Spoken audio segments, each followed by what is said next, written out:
মুহাম্মদ সবাই আল্লাহুম্মা সাল্লি আলা সাইয়্যিদিনা মাওলানা মুহাম্মদ মোহাব্বত ওয়া আলা আলি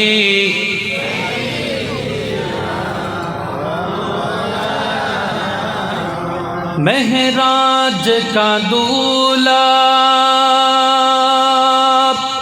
कौन बना है जिब्रील अमीन से पूछो सुभान अल्लाह महराज का दूल्हा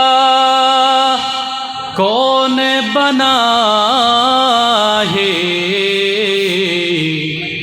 जिब्रील अमीन से पूछो सिदरा से भी आगे कौन गया है जिब्रील अमीन से पूछो अल्लाहुम्मा सल्ली अला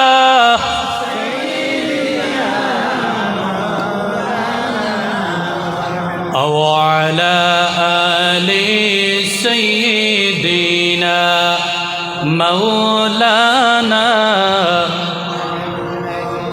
এ দুনিয়া পড়ে থাকবে একদিন তুমি থাকবা না সবাই মোদের ভুলে যাবেন দয়াল নবী বলবেন না আল্লাহুম্মা সাল্লি আলা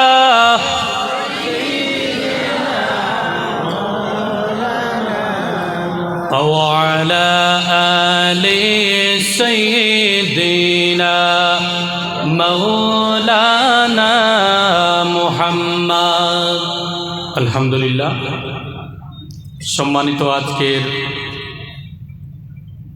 কাটিগড়ি সাহেবের বাৎসরিক উরুস মাহফিলের সম্মানিত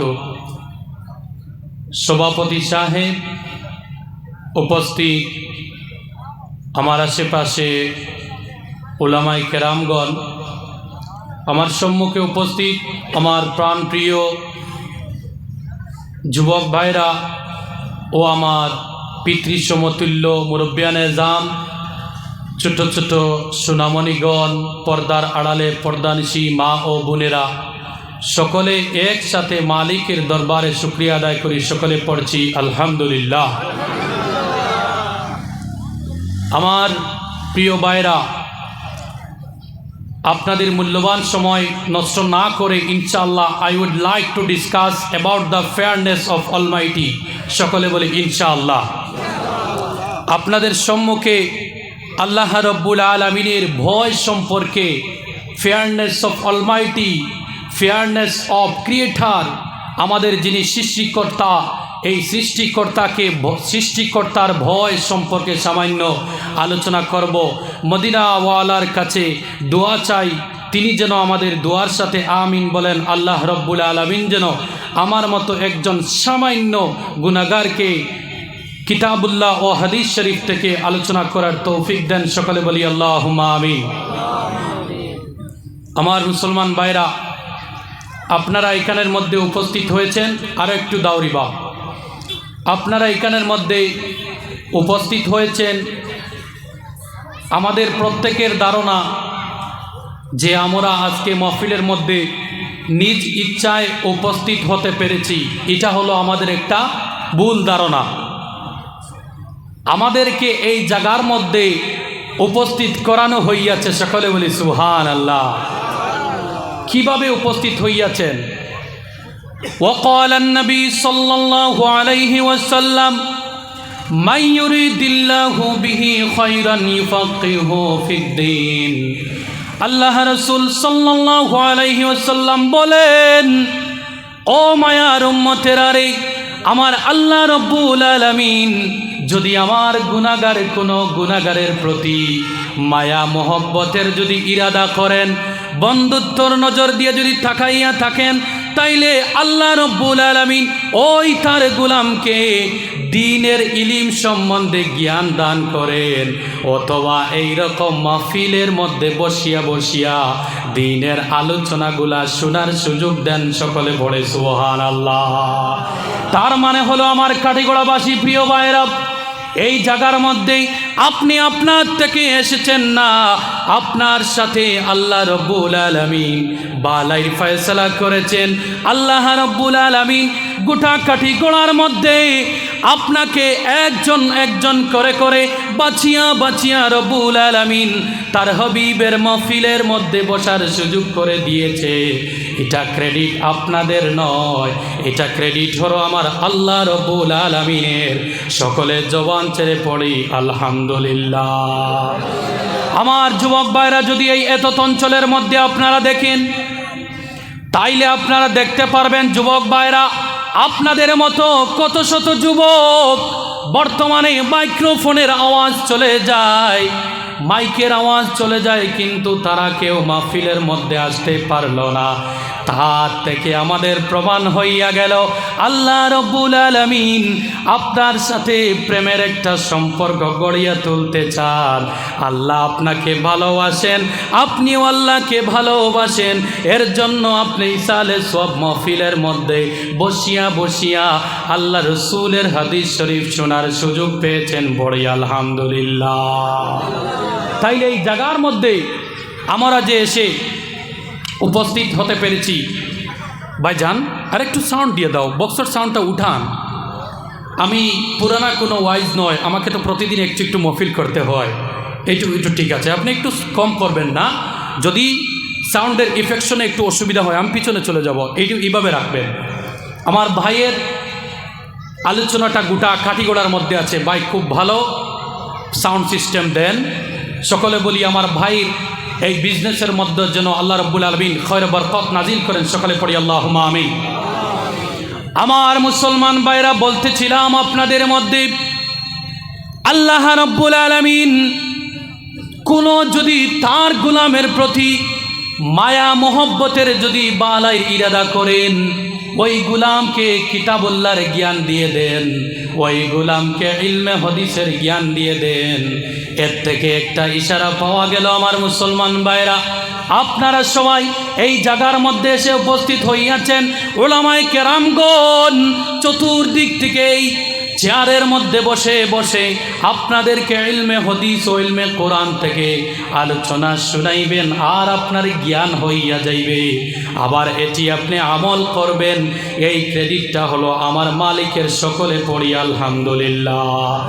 আমার মুসলমান ভাইরা, চলেন দেরি না করে আজকের টপিকের ভিতরে চলে যাই।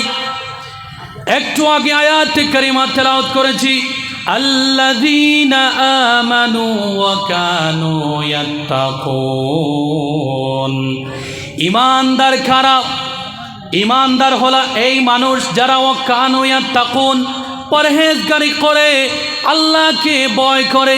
ও মুসলমান ভাইরা, এই আয়াতের দিকে যদি আপনি লক্ষ্য করেন, আল্লাহ রব্বুল আলামিন এই আয়াতে কারিমার প্রথম লাইনে আল্লাযীনা আমানু ঈমানদার বলেছেন, আবার দ্বিতীয় পর্যায়ের মধ্যে ওয়া কানু ইয়াত্তাকুন বলেছেন, যারা ভয় করবে, যারা ডরাইবে। তার মানে হলো শুধু যদি কোনো মানুষ মুসলমান দাবি করে, কোনো মানুষ যদি শুধু কলিমা পড়ে নে, হে কিন্তু আল্লাহ যে ঈমানদারকে চাচ্ছেন সে ঈমানদার হতে তখন পর্যন্ত পারল না। আমার কথা লক্ষ্য করেন প্রিয় ভাইরা, চলেন আমরা সমাজ সোশিয়ালিজমের মধ্যে একটু ডুব দেই। সমাজের মধ্যে অনেক পরিবার আছে যারা নিজেকে মুসলমান দাবি করে, কিন্তু ওই পরিবারের ভিতরে মুসলমানদের কোনো বৈশিষ্ট্য পাওয়া যায় না। যারা নিজেকে মুসলমান দাবি করে, তাদের বাড়িঘরের মধ্যে বিবাহ অনুষ্ঠানের মধ্যে লাখ লাখ টাকা খরচ করে কি করে না। যারা নিজেকে মুসলমান দাবি করে, যারা নিজেকে ঈমানদার দাবি করে, তারা আল্লাহ রসুল সাল্লাল্লাহু আলাইহি ওয়াসাল্লামের সুন্নতের উপরে একটা মাত্র আমল করে না। সমাজের মধ্যে এরকম আছে না? নাই?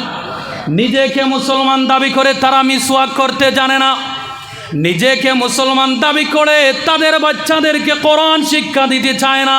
নিজেকে মুসলমান দাবি করে তারা আজান হয় মসজিদের মধ্যে, মসজিদের পাশ কাটিয়া কাটিয়া তারা চলে যায়। কিভাবে মুসলমান হলো? কিভাবে আল্লাহকে ডরাইলায়? ও মুসলমান ভাইরা, আল্লাহকে ডরাইতে হইলে 24 ঘন্টার মধ্যে আপনি আল্লাহকে ভয় করতে হবে। আপনি যে কোনো একটা কাজের মধ্যে হাত দিবেন, ওই সময় আল্লাহর কথা স্মরণ করবেন। অফিসের ডিউটির মধ্যে চলে যাবেন, আপনি ওই সময় আল্লাহর কথা স্মরণ করবেন। আপনি গাড়ি ঘোড়া চালাইবেন, সব সময় আল্লাহর কথা স্মরণ করবেন। তার মানে হলো সব সময় আপনার দৈনিক জীবনের মধ্যে আল্লাহকে ভয় করে করে চলার নাম হলো ঈমানদার। জুড়ে বলি সুবহানাল্লাহ। কিন্তু আমার মুসলমান ভাইরা, সমাজের মধ্যে দেখা যায় স্ট্যান্ডার্ড ফ্যামিলি আছে, তারা সবাই নিজেকে ঈমানদার দাবি করে জুমার দিন আসলে সুন্দর একটা পাঞ্জাবি পরিধান করে আগের সফের মধ্যে চলে যায়। যে একটা গরিব ফ্যামিলির ব্যক্তি প্রতিনিয়ত মসজিদের মধ্যে নামাজ আদায় করে, সে কিন্তু জুমার দিন আগের সফের মধ্যে জায়গা পায় না। আমার মুসলমান ভাইরা, না এরকম করলে হবে না। আপনি যদি আল্লাহকে ভয় করেন, পুরো সপ্তাহ আল্লাহকে ভয় করতে হবে। আবার আমার সমাজের মধ্যে এরকম দেখা যায়, আল্লাহকে আমরা কিভাবে ভয় করি? আল্লাহর ভয় ছেড়ে দিয়া সামাজিক একটা ভয় নিয়ে চলাফেরা করি। যদি আপনি শুক্রবারে মসজিদে যাই না, সমাজের মানুষ আমাকে ধরে ফেলবে।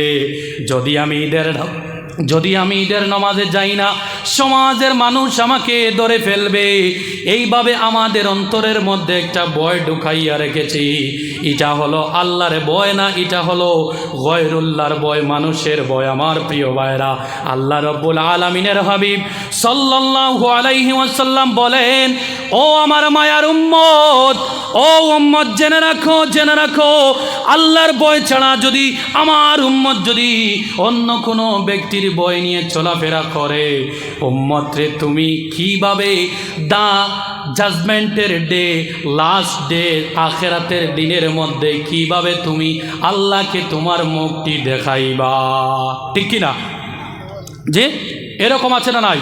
দাদা, আমার আবারও কষ্ট হচ্ছে, আওয়াজ পাচ্ছি না। এইভাবে আমার প্রিয় ভাইরা, একটু সম্মুখে চলে আসেন। আসেন। আল্লাহু আল্লাহ, আল্লাহু আল্লাহ, আল্লাহু আল্লাহ, আল্লাহু আল্লাহ, আল্লাহু আল্লাহ। চলে আসেন। আল্লাহ মেহরাজে যান আল্লাহর হাবিব, মেহরাজে যান আল্লাহর হাবিব, নবী সাল্লাল্লাহু আলা নবী কামলি ওয়ালা। প্রেমের আলাপ করেন নবী, প্রেমের আলাপ করেন নবী, মেহরাজেতে যাইয়া, মেহরাজেতে যাইয়া। এহকা করে নীলেন তারে, এহকা করে নীলেন তারে, জিবরাইলে আসিয়া, জিবরাইলে আসিয়া।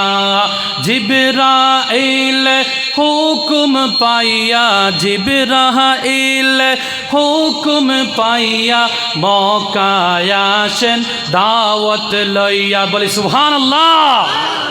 আমার মুসলমান ভাইরা, এগুলো আমার টপিক না। কি হলো আমার ভাই? আপনার তো সাউন্ড সিস্টেমে এরকম অসুবিধা করার কথা না। বুঝতে পেরেছি কোথাও একটু সমস্যা হয়েছে, ইনশাল্লাহ ঠিক হয়ে যাবে, কনফিডেন্ট রাখেন। আমার মুসলমান ভাইরা, যে প্রথম নম্বর আয়াতটি আমি তেলাওয়াত করেছি, ওই তেলাওয়াতের মধ্যে আল্লাহ রব্বুল আলামিন আমাদেরকে শিক্ষা দিতে চেয়েছেন, ও ঈমানদারগণ, শুধুমাত্র লা ইলাহা ইল্লাল্লাহু মুহাম্মাদুর রাসূলুল্লাহ, শুধুমাত্র কলিমা পড়লে ঈমানদার হওয়া যায় না।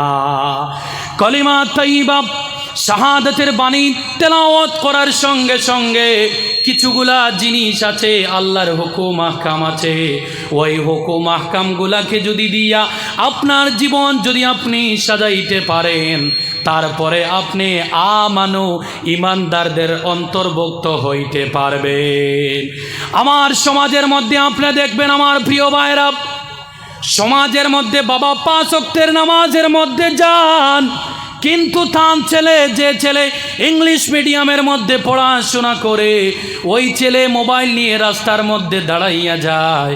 মসজিদের মধ্যে খাদিম সাহেব আজান দেন, কিন্তু ওই ছেলে মসজিদের মধ্যে নামাজ আদায় করার জন্য যায় না। ঠিক কিনা? না না, আল্লাহ রব্বুল আলামিন কোরআন শরীফের মধ্যে বললেন, ইয়া আইয়ুহাল্লাযীনা আমানু কু আনফুসাকুম ওয়া আহলিকুম নারা। ও আমার মায়ার বান্দারা, ও ইমানদারগণ, তুমি একা শুধু জাহান্নামের আগুন থেকে বাঁচলে হবে না। ও ইমানদারগণ, তুমি যদি একা চাও তুমি জাহান্নামের আগুন থেকে বাঁচতা, তাইলে তোমার কাজে আসবে না। ইমানদার রে, ও ইমানদার, তুমি জাহান্নামের আগুন থেকে বাঁচো। শুধু তুমি একা বাঁচিও না, তোমার আহাল পরিবার, পাড়া প্রতিবেশীকে নিয়ে তুমি জাহান্নামের আগুন থেকে বাঁচিয়া থাকো। আল্লাহ রাব্বুল আলামিন আমাদেরকে দিয়ে একটা সোশিয়াল, একটা সুন্দর সমাজ গড়ার একটা কৌশল দিচ্ছেন। সোশিয়ালটি, সমাজটি সুন্দর করে চলাফেরার ব্যবস্থা কোরআনের মধ্যে দিয়েছেন, কিন্তু বর্তমানের প্রত্যেক সমাজ নিজ নিজ বাড়িঘরের চিন্তা নিয়ে ব্যস্ত, নিজ নিজ চিন্তা নিয়ে ব্যস্ত। ও মুসলমান ভাইরা, নিজ নিজ চিন্তা করলে হবে না, আপনার চিন্তার সাথে পাড়া প্রতিবেশী, আপনার ছেলে মেয়ে, আপনার বিবি বাচ্চা, আপনার পরিবার পরিজনের কথা চিন্তা করতে হবে।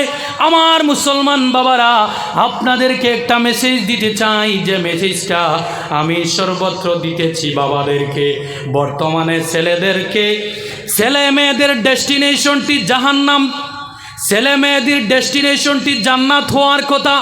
আমরা ছেলে মেয়েদের ডেস্টিনেশন জান্নাতকে বানাচ্ছি না, ছেলে মেয়েদের যে গন্তব্য স্থানটি জান্নাত হওয়ার কথা সেটা নয়। সমাজের মা বাবারা ছেলে মেয়েদের ডেস্টিনেশন আইপিএস আইএস অফিসার বানাচ্ছে, ঠিক কিনা?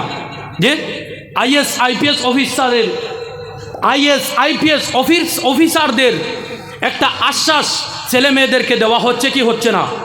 আপনার ছেলে শুধুমাত্র ক্লাস 7-এর মধ্যে পড়ে, যে ছেলেকে আপনি দ্বীনে মুহাম্মাদি সাল্লাল্লাহু আলাইহি সাল্লামের শিক্ষা দেওয়ার কথা, ওই ছেলের হাতের মধ্যে আপনি বলেন, বাবা যদি তুমি আইএস আইপিএস অফিসার হইয়া যেতে পারো, তুমি 1.5 লাখ টাকা স্যালারি পাইবা। তাইলে দেখেন আপনার ছেলে কোথায় থাকার কথা, কিন্তু আপনার সাধারণ একটা চিন্তার জন্য কোথায় যাচ্ছে আপনার ছেলে। এর জন্য আমার মেসেজ হলো, সর্বপ্রথম আপনার ছেলেকে জাহান্নামটি, আপনার জাহান্নামটির ভয়াবহতা দেখাইবেন। আপনার মেয়েদের, ছেলে মেয়েদের একত্রিত দুজনকে আপনি সর্বপ্রথম জান্নাতটিকে তার গন্তব্য স্থান দেখাইতে হইবে, আরেকটি স্থান দেখাইবে। বাবারা, ও আমার মেয়েরা, যে তোমাকে একদিন আল্লাহ রব্বুল আলামিনের সম্মুখে দাঁড়াইতে হইবে। ওই সম্মুখে দাঁড়াইয়া একটা একটা করে তোমাকে তোমার জীবনের হিসাব দিতে হইবে। তারপরে আপনি আইএস আইপিএস নয়, গোটা ভারতের একজন লিডার হিসাবে আপনি তাকে আপনার দেখান, এইমটা দেখান, তাকে আপনি উৎসাহিত করেন, কোনো প্রবলেম না। আপনার ছেলে যদি কোরআনওয়ালা হইয়া, আপনার ছেলে যদি হাদিসওয়ালা হইয়া যদি এই রকম বড় বড় স্বপ্ন দেখে, এই রকম বড় বড় যদি তার ওয়ামা ফুটে অন্তরে, তাইলে আমার প্রিয় ভাইরা, একদিন আপনি বৃদ্ধ হইয়া যাইবেন। ওই দিন আপনার অফিসার ছেলে আপনার সম্মুখে কথা বলতে মাথাটি নত করে কথা বলবে। নতুবা আপনার অফিসার ছেলে গ্রামের অথবা কোনো একটা বাড়ির সাধারণ একটা অটোওয়ালা আমার বাইকদেরকে দিয়া আপনাকে ডাক্তারের মধ্যে পাঠাইয়া দিবে, সে নিজে যাইবে না। বৃদ্ধ হইয়া গিয়েছেন, সে যদি আপনার সাথে যায় তার লজ্জাবোধ হবে। জুড়ে বলি নাউজুবিল্লাহ। তাইলে সমাজের মধ্যে আমাদের হাদিস শরীফ, আল্লাহ রসুলের বাণী মোবারক, আল্লাহর কোরআনকে জায়গা দেওয়ার দরকার আছে না নাই? যে বর্তমানে আমার যুবক ভাইরা, ও যুবক, আপনি শুনিয়া যাও, ধীরে ধীরে গ্রামগুলা ডেভেলপ হচ্ছে আমার যুবক ভাইরা, ধীরে ধীরে গ্রামগুলা ডেভেলপ হচ্ছে, সমাজটি ডেভেলপ হচ্ছে, মুসলমান সমাজ ধীরে ধীরে স্মার্টনেসের দিকে যাচ্ছে আগাইয়া, ঠিক কিনা? কিন্তু আমার যুবক ভাইরা, আপনার আমার বাড়ি থেকে কোরআনের জ্ঞানগুলা দূরে সরে যাচ্ছে, হাদিসের জ্ঞানগুলা দূরে সরে যাচ্ছে। সাধারণত আপনার ছেলে মেয়েদেরকে গ্রামার বুকের জ্ঞান দেওয়ার জন্য 4 থেকে 5 জন আপনি মাস্টার ধরিয়া রাখেন টিউশনের জন্য, কিন্তু আপনার আমার ছেলে মেয়েদেরকে, আমার ছোট ছোট ভাই বোনদেরকে কোরআনের জ্ঞান দেওয়ার জন্য বর্তমানে এমন একটা অবস্থা হইয়া দাঁড়াইছে, বর্তমানে এমন একটা অবস্থা আমাদের সম্মুখে এসেছে। আপনার ছেলে মেয়েদেরকে কোরআনের জ্ঞান দেওয়ার জন্য মসজিদের ইমাম সাহেবের সম্মুখে 5 মিনিটের জন্য, 1 ঘন্টার জন্য দিতে আপনার আমার কাছে সময় নাই, ঠিক কিনা? আমার মুসলমান ভাইরা, চলেন এই কথা এখানে রাখলাম। আল্লাহ রাব্বুল আলামিন কোরআন শরীফের মধ্যে আপনার জন্য, আমার জন্য আরো একটি ওয়াজ করলেন, শুনিয়া যান মুসলমান ভাইরা। ইয়া আইয়ুহাল্লাযীনা আমানুত্তাকুল্লাহা ওয়া কুনু মা'আস সাদিকিন। আল্লাহু আকবার। আল্লাহ রাব্বুল আলামিন এই আয়াতের মধ্যে ইমানদারকে একটা কথা বলতেছেন, ও ইমানদারেরা রে, তোমরা আমাকে তো ভালোবাসো, আমার উপরে ঈমান নিয়ে এসেছো, তারপরে তোমরা ভয় করো, তারপরে ওয়াকুনু মা'আস সাদিকিন, ও ইমানদার গণেরা, তোমরা সত্যি সত্যি আল্লাহকে ডরানেওয়ালা মানুষদেরকে তোমাদের বন্ধু বানাইয়া নাও। এই আয়াতের মধ্যে আমার যুবক ভাইদেরকে একটা ইশারা করেন আল্লাহ রব্বুল আলামিন। সকলে বলি সুবহানাল্লাহ। ও যুবক ভাইরা, আল্লাহ রব্বুল আলামিন আপনাকে টার্গেট করে একটা কথা বলতেছেন। যুবক ভাইরা, স্কুলের মধ্যে পড়াশোনা করেন, কলেজের মধ্যে পড়াশোনা করেন, আমার যুবক ভাইরা আপনি বিজনেস করেন, যে জায়গার মধ্যে যান না কেন, আপনার সঙ্গী সাথীকে আল্লাহ ডরানেওয়ালাকে বানাইতে হইবে। কিন্তু বর্তমানে দেখা যায় আমার যুবক ভাইরা, স্কুলের মধ্যে আমার যারা ভাইরা পড়েন, ওই স্কুলের মধ্যে যাওয়ার পরে সহজ সরল ছেলেদেরকে ছাড়িয়া গুটকা খেবি যারা সব সময় নিয়মিত নেই, স্যারদের সাথে বেয়াদবি করে, ডিউক কেটিএম R15 গুলা স্পিডে চালায়, দুক দুক করে সাউন্ড করে, ওই ছেলেদেরকে আমার স্টুডেন্ট ভাইরা, আমার যুবক ভাইরা স্কুলের মধ্যে গিয়ে সঙ্গী সাথী বানায়। না না না না, আপনি যদি অসৎ মানুষকে, যদি অসৎ ছেলেদেরকে যদি আপনি সঙ্গী সাথী বানাও, ও যুবক ভাইরা, হঠাৎ করে আপনি একদিন আজরাইলের সম্মুখীন হইয়া যাইবা। তারপরে আপনি আজরাইলের সম্মুখীন হওয়ার পরে আপনি জাহান্নামের সম্মুখীন হইয়া যাইবারে যুবক, সেই দিন আপনি কোনো উপায় খুঁজিয়া বাইর করতে পারবা না।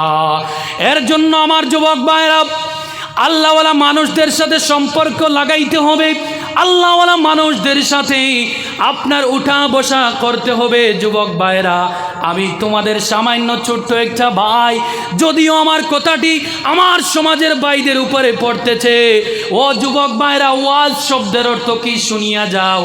আমি এইভাবে বলি, ওয়াজ ইসালে সোয়াব শব্দের অর্থ হলো মুসলমান সমাজের মধ্যে যে জায়গার মধ্যে মুসলমান সমাজ মায়ের খাচ্ছে, ওই জায়গাকে আবার সজাগ করিয়া দেওয়ার নাম হইল ওয়াজ, ঠিক কিনা? আমার মুসলমান সমাজের যে জায়গার মধ্যে শূন্যস্থান হইয়া গিয়েছে, যে জায়গার মধ্যে খালি পড়েছে, ওই জায়গাকে আল্লাহ আল্লাহ রসুলের ভালোবাসা দিয়ে সম্পূর্ণ করে দেওয়ার নাম হলো ওয়াজ। ওয়াজ মানে স্টেজের মধ্যে বক্তাদের সুর শোনা নয়, ওয়াজ মানে বক্তাদের হাস্যকর আলোচনা শোনা নয়। যুবক ভাইরা, ওয়াজ অর্থ হলো আপনার জীবনের মধ্যে কোন জায়গার মধ্যে আপনাকে পরিবর্তন করতে হবে, আপনি নিজেকে সংশোধিত করতে হবে, এই সংশোধন করার নাম হলো ওয়াজ। আমার যুবক ভাইরা, শুনিয়া যাও, শুনিয়া যাও। আমি যে আয়াতে কারিমা এই মুহূর্তে তেলাওয়াত করেছি, ওয়াকুনু মা'আস সাদিকিন, ভালো মানুষদেরকে সঙ্গী সাথী বানাইতে হইবে। ভালো মানুষদের সাথে চলাফেরা করতে হবে। আল্লাহ রাসূল সাল্লাল্লাহু আলাইহি ওয়াসাল্লাম সিহাসিত্তার বর্ণনা শুনে যাও। আল্লাহ রাসূল সাল্লাল্লাহু আলাইহি ওয়াসাল্লাম বলেন, মায়ার উম্মতেরা রে, তোমাদের জন্য আল্লাহ রব্বুল আলামিন কিয়ামতের দিন স্পেশাল মাফ করে দেওয়ার জন্য একটা ব্যবস্থা করবেন। সকলে বলি সুবহানাল্লাহ। সব আম্বিয়া আলাইহিস সালাতু ওয়াস সালাম থাকবেন বিচারের মাঠের মধ্যে। ওই নবীদের উম্মতদের থেকে সরাইয়া আপনি আমি গুনাউড়া বান্দা গোলামদেরকে আল্লাহ রব্বুল আলামিন ডাক দিয়ে একটা কোণার মধ্যে নিয়ে যাইবেন। ওই জায়গার মধ্যে নিয়ে গিয়ে আল্লাহ রব্বুল আলামিন বলবেন, বন্দারে, ও বন্দা, দুনিয়ার জমিনের মধ্যে তোকে আমি জোয়ান কি দিয়েছিলাম? যাই হোক, তুই সামান্য গুনাহ করেছিস, আবার নেকিও করেছিস, আমি আল্লাহকে রাজি করার চেষ্টা করেছিস বন্দারে, কিন্তু বর্তমানে তোর নেকি তো কম পড়ে গেল জান্নাতের মধ্যে যাওয়ার জন্য। বন্দা, তোকে আমি একটা অফার দিব। আল্লাহ রব্বুল আলামিন যুবক ভাইরা অফার দিবেন। অফার, যে অফারটি হলো আল্লাহ রব্বুল আলামিন বলবেন, ও আমার গোলাম রে, তুই একটু চিন্তা লাগাইয়া দেখ, দুনিয়ার জমিনে থাকতে কোনো ভালো মানুষের সাথে তোর পরিচয় আছে কিনা? জোরে বলি সুবহানাল্লাহ। যেই সময় আপনি আমি বলে দেব আমার পরিচয় দুনিয়ার জমিনে বিখ্যাত উলামায়ে কেরামদের ছিল, আমার পরিচয় ক্যাটাগরি সাহাবের সাথে ছিল, আল্লাহ রব্বুল আলামিন তার প্রিয় বান্দাদের উসিলায় আপনাকে বলবেন, ও গোলাম, এই দেখ একটা রাস্তা পর্দা সরাইয়া দিলাম খোলে খোলে, যা যা তুই কথা না বলে বলে গোলাম রে, যা জান্নাতের মধ্যে গিয়া ঢুকে যা, তোকে আমি আমার প্রিয় মানুষদের সঙ্গী পাওয়ার জন্য মাফ করে দিলাম। সকলে বলে সুবহানাল্লাহ। ও মুসলমান ভাইরা শুনেন, আমাদের হিন্দুস্তানের জমিনে বিখ্যাত জগৎ বিখ্যাত একজন ওলি আল্লাহ ছিলেন, যার নাম হলো হযরত খাজা আজমিরি সঞ্জরি রহমতুল্লাহি তাআলা আলাইহি। তিনার ঘরের পাশ দিয়ে সব সময় একটা স্মার্ট ইউনিভার্সিটি লেভেলের মধ্যে পড়াশোনা করে একটা ছেলে নিয়মিত খাজা সাহেবের ঘরের সম্মুখ দিয়ে চলে যায়। আবার ওই ছেলে যখন স্কুল থেকে ফেরার পথে 3:30 আসরের পরে ওই ছেলে খাজা সাহেবের রুমের ভিতরে কান্নাকাটির আওয়াজ শুনতে পায়।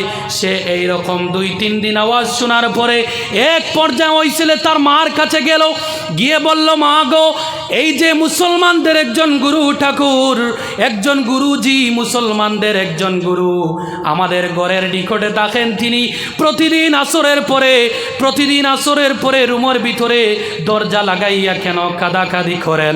মা সঙ্গে সঙ্গে উত্তর দিলেন, বাবারে, তুই একটা জিদ্দি ছেলে, যা যা, তুই ওই মুসলমানদের গুরুর কাছে চলে যা, তার কাছে গিয়ে তুই তুই ভালো করে যাচাই বাছাই কর, কেন তিনি আসরের পরে প্রতিদিন কাঁদাকাঁদি করেন। ছেলেটি এক পর্যায়ে খাজা সাহেবের দরবারে চলে আসলো। আসার পরে বলল, খাজা সাহেব, আমাকে বলেন, ও মুসলমানদের গুরু, আমাকে বলেন, প্রতিদিন আসরের পরে আপনি কেন কাঁদাকাঁদি করেন নিয়মিত? সঙ্গে সঙ্গে খাজা সাহেব উত্তর দিলেন, বাবারে, আমি কোনো দুনিয়ার লোভের জন্য কাঁদি না, আমি কাঁদি এর জন্য আমার পীর সাহেব ছিলেন, আমার যিনি মেন্টর ছিলেন, আমার পীরের কথা মনে পড়ে, এর জন্য আমি নিয়মিত কাঁদাকাঁদি করে। জুড়ে বলি সুবহানাল্লাহ। এক পর্যায়ে খাজা সাহেবকে বলল, হুজুর, আমিও ঠিক সেম কাঁদাকাঁদি করতে চাই। সঙ্গে সঙ্গে খাজা সাহেব বললেন, তুমি এক কাজ করো, প্রথমে আমার উপরে তুমি তোমার জীবনকে আঞ্জাম দিয়ে তুমি আল্লাহর উপরে ঈমান নিয়ে আসো। সঙ্গে সঙ্গে ওই ব্যক্তি, ওই পড়ুয়া ছেলে খাজা সাহেবের হাতের মধ্যে হাত রেখে ইসলাম ধর্ম কবুল করলেন। তারপরে ওই ব্যক্তি, ওই যুবককে খাজা সাহেব বললেন, বাবা, তুমি 2-3 দিন আমার সাথে থাকো। তারপরে যুবক 2-3 দিন খাজা সাহেবের সাথে সবসময় চলাফেরা উঠা বসা করলো।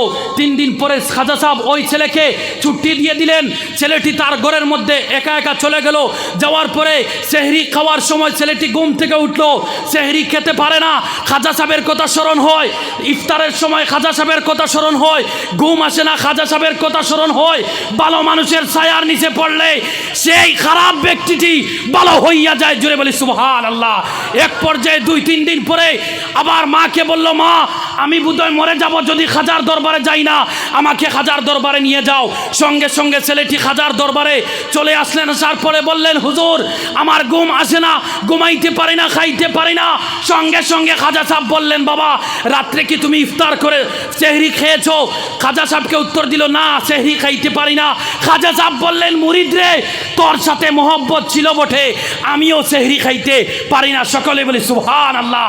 ও মুসলমান ভাইরা, কাটিগড়ি সাহেবের এই উরুস মোবারক মাহফিলে যদি এসে আপনি সাহেবের রুহানিয়তর সাথে যদি সম্পর্ক লাগাইতে পারেন, ওলি আল্লাহরা একা বেহেশতে যাবে না, আল্লাহকে বলবেন, আল্লাহ আমার কিছু পাগল মুরিদান ছিল যাদেরকে নিয়ে বেহেশতে যাইতে চাই। আল্লাহ বলবেন, বন্ধুরে তুই তো আমার স্পেশাল উম্মত, তা আমি তো তোকে ভালোবাসি, তুইও আমাকে ভালোবাসস। যা আজকে তুই যা বলবে তা হইবে। যা তোর কে কে মুরিদ আছে প্রত্যেককে নিয়ে জাহান্নামের মধ্যে, প্রত্যেকের নিয়ে তুই জান্নাতের মধ্যে চলে যা। সকলে বলি সুবহানাল্লাহ। ওয়া আখির দাওয়ানা আলহামদুলিল্লাহি রাব্বিল আলামিন। আসসালামু আলাইকুম।